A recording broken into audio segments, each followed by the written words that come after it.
Hello Mzansi, welcome to Umgosa Mzansi. If today is your first time visiting this channel, please do the right thing and click the subscribe button, and also don't forget to smash the like button. Guys, the case lena case listening is this Mzansi, and esikhombisile guys how short life is. Guys, life is so short. Akudingi umuntu ukuthi azagule akuze asishiye emhlabeni, like with the blink of an eye nje bantu bayandlula emhlabeni, nikubuhlungu ngendlela lesimanga.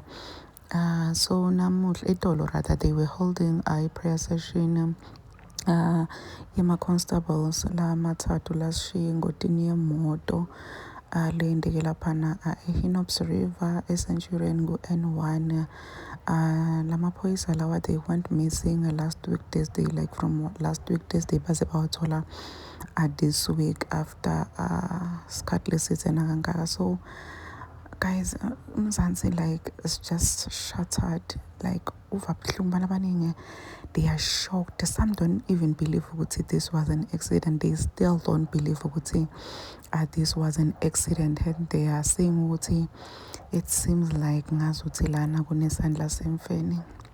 But after getting the car lapha emandini, abantu abaningi they started believing ukuthi maybe it might have been an accident. Hayi cha guys, kubuhlungu ngendlela lesimanga. Like you can imagine what their families are going through. You can imagine what their kids are going through, their spouses are going through. Kubuhlungu ngendlela lesimanga. And to think ukuthi bagraduated 2023 kuba amaphoyisa, and namuhla bayashiya 2025.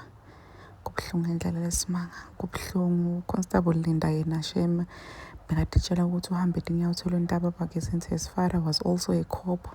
Naye washo nje ukuthi uyawuthanda umsebenzi wabakhe lo muhlela wendako emphakathini, ufuna kuhambe etinyathelo takhe. But unfortunately his life was cut short. Guys, kubuhlungu kakhulu. But liyasho nelibhayibheli kokuthi uyasho uNkulunkulu eBhayibhelini kokuthi uduze kakhulu nebantu labaphukile emoyeni.